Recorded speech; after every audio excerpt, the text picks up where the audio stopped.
मैं राजेश कुमार चौरसिया, अध्यापक साथ काशिफ साथ college of education Balwarganj Sujanganj Jaunpur, DElEd प्रथम वर्ष द्वितीय सेमेस्टर।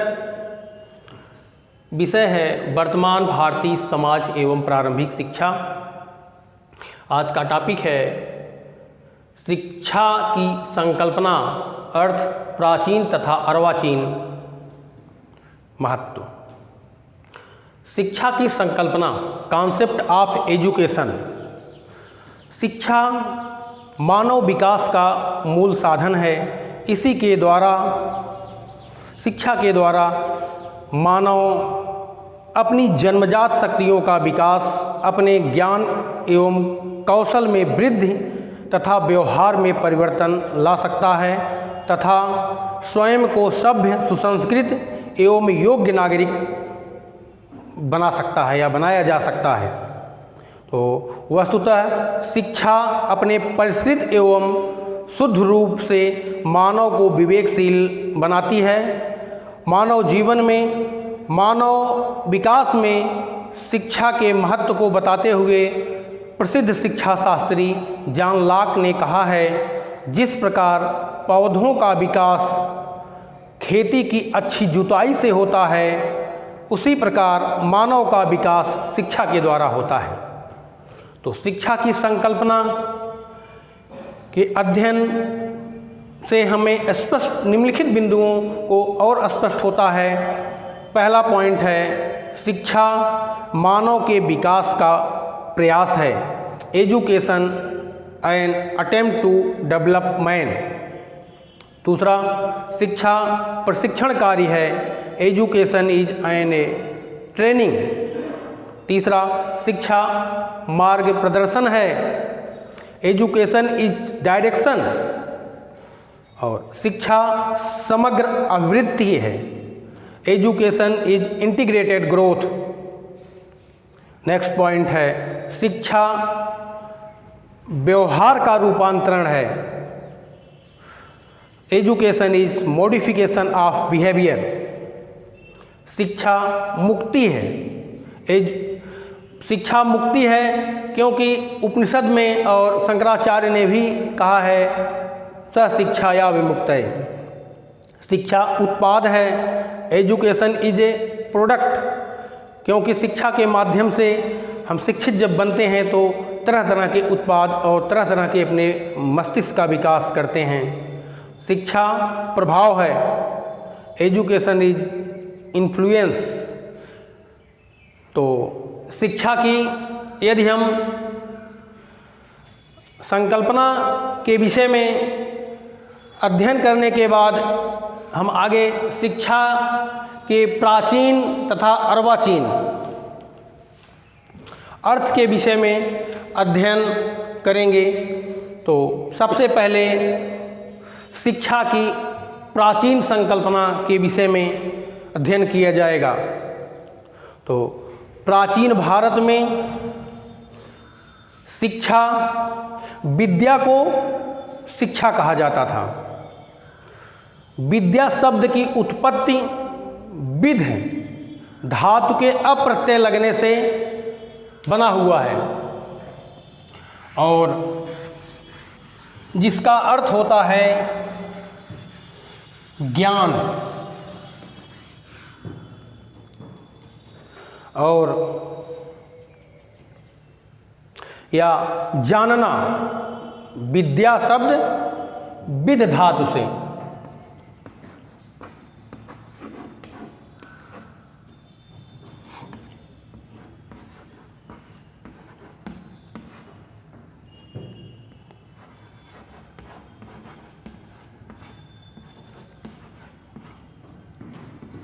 अप्रत्यय, विद्ध धातु में अप्रत्यय लगने से बना है, जिसका अर्थ है जानना, विद्या का। और शिक्षा का, शिक्षा के द्वारा मनुष्य ज्ञानार्जन करता है और शिक्षा का शाब्दिक अर्थ शिक्ष धातु के अप्रत्यय लगने से बना है।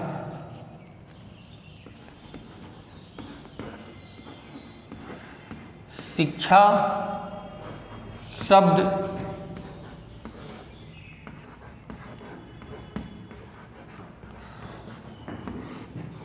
संस्कृत के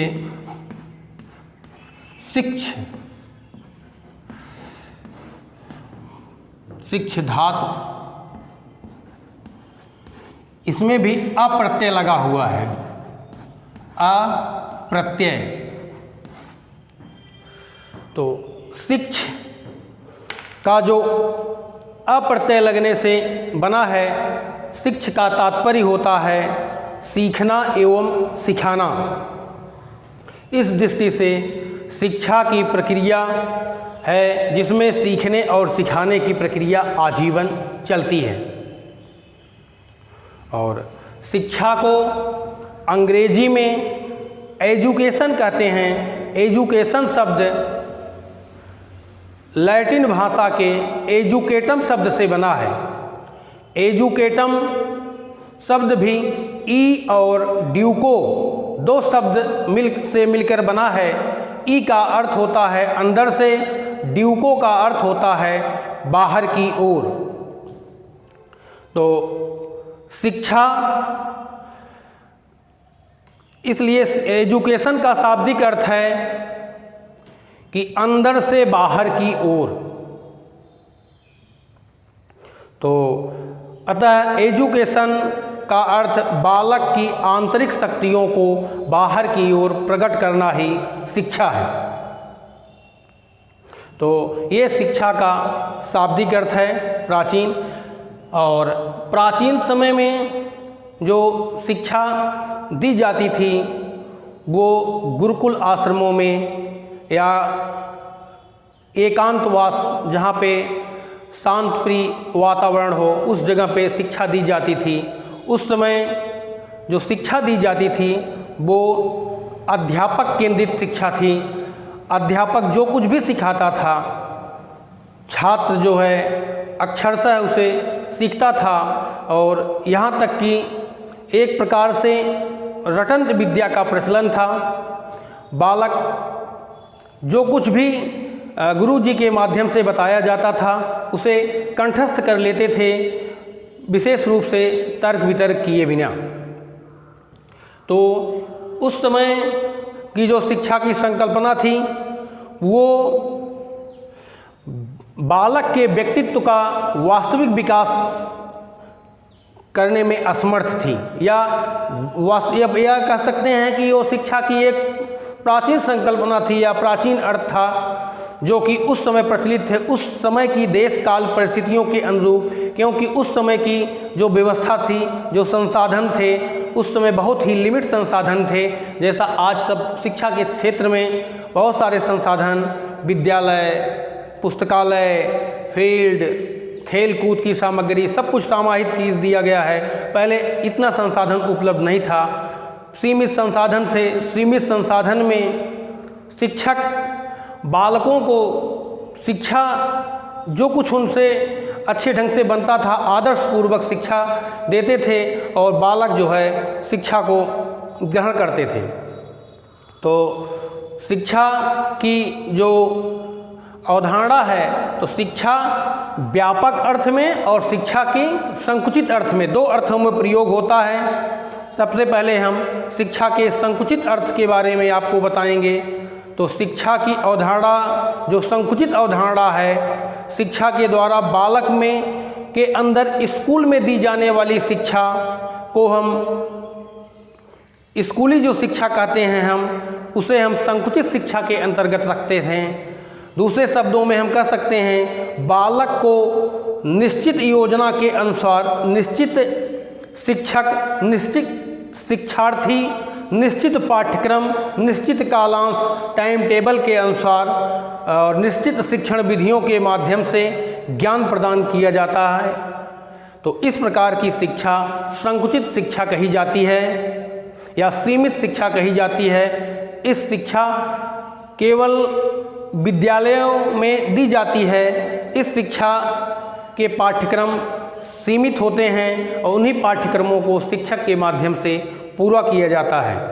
तो J.S. मैकेंजी के शब्दों में हम कह सकते हैं, संकुचित अर्थ में शिक्षा का अर्थ हमारी शक्तियों का विकास एवं सुधार के लिए चेतनापूर्ण किए गए प्रयास से लिया जाता है। तो और शिक्षा की व्यापक अवधारणा या व्यापक अर्थ, तो शिक्षा जीवन पर्यंत चलने वाली प्रक्रिया है जिसमें बालक अनियंत्रित वातावरण में रहते हुए अपनी प्रकृति के अनुरूप स्वतंत्रतापूर्वक नाना प्रकार के अनुभवों को प्राप्त करता है एवं अपने मस्तिष्क का विकास करता है। तो व्यापक अर्थ में शिक्षा का आशय उस शिक्षा से है जिसे व्यक्ति नित्य नए नए अनुभव के द्वारा जन्म से लेकर मृत्यु पर्यंत प्राप्त करता है। इस प्रकार शिक्षा मनुष्य सभी औपचारिक एवं अनौपचारिक शिक्षा के द्वारा प्राप्त करता है, क्योंकि जो शिक्षा औपचारिक और अनौपचारिक शिक्षा, कहने का मतलब जो विद्यालय में दी जाती है उसे औपचारिक शिक्षा कहते हैं, और जो विद्यालय के प्रांगण के अतिरिक्त या स्कूल जाने के पूर्व और स्कूली शिक्षा प्रारंभ होने के बाद जब अंत होती है, उसके बाद जब घर परिवार समाज के द्वारा जो सीखता है उसे अनौपचारिक शिक्षा कहते हैं। तो इस व्यापक शिक्षा में औपचारिक अनौपचारिक दोनों शिक्षा का समावेश होता है। तो शिक्षा की अर्वाचीन जो हम ऊपर लिख चुके हैं, शिक्षा का अर्वाचीन एवं वैज्ञानिक दृष्टिकोण दूसरा है। तो यह प्रक्रिया शिक्षा की अर्वाचीन व वैज्ञानिक दृष्टिकोण, तो यह प्रक्रिया वैज्ञानिक तथा मनोवैज्ञानिक पद्धतियों पर आधारित होती है। इसमें एक ओर नवीनतम वैज्ञानिक आविष्कारों के आधार मान करके व्यक्ति के व्यक्तित्व को विकसित करने का प्रयास किया जाता है, दूसरी ओर मनोविज्ञान के सिद्धांत को ध्यान में रख करके बालक की मूल प्रवृत्तियों, रुचियों, अभिवृत्तियों, प्राकृतिक शक्तियों आदि के महत्व को प्रदान किया जाता है। इसमें समाज के आदर्शों, मूल्यों एवं मान्यताओं को ध्यान में रखकर प्रदान किया जाता है। तो ये शिक्षा का वैज्ञानिक या अर्वाचीन जो महत्व है उसके विषय में हम यहाँ वर्णन कर रहे हैं। तो शिक्षा के अर्वाचीन व वैज्ञानिक दृष्टिकोण के कुछ मूलभूत बिंदु हैं। पहला है शिक्षा विकास की प्रक्रिया है, दूसरा शिक्षा सचेतन प्रक्रिया है, नेक्स्ट है शिक्षा आजीवन चलने वाली प्रक्रिया है, शिक्षा गतिशील प्रक्रिया है, शिक्षा द्विमुखी प्रक्रिया है, शिक्षा त्रिमुखी प्रक्रिया है, और शिक्षा अनुभवों के पुनर्गठन एवं पुनर्संरचना की सतत प्रक्रिया है। तो शिक्षा का जो प्राचीन एवं अर्वाचीन है अर्थ, उसके विषय में हम यहाँ अध्ययन किए। और शिक्षा का अर्थ 4H के विकास के संदर्भ में, 4H से तात्पर्य ये होता है कि 4H कहाँ कहाँ पर प्रयोग हो रहा है, किस किस शब्द में प्रयोग किया जा रहा है। तो शिक्षा का अर्थ मीनिंग ऑफ एजुकेशन, पहला है डेवलपमेंट ऑफ हेड, मस्तिष्क, सिर अथवा दिमाग का विकास। मस्तिष्क, शिक्षा की प्रक्रिया में मस्तिष्क की अहम भूमिका होती है। इसमें ज्ञान प्राप्त करता है, सोचता है बालक, दूरदर्शिता का आभास होता है, कल्पना करने की, तर्क करने की एवं समस्या समाधान के माध्यम से निर्णय लेने की एवं योग्यताओं एवं गुणों का समावेश होता है। तो मस्तिष्क का विकास शिक्षा की प्रक्रिया में सर्वोपरि माना जाता है।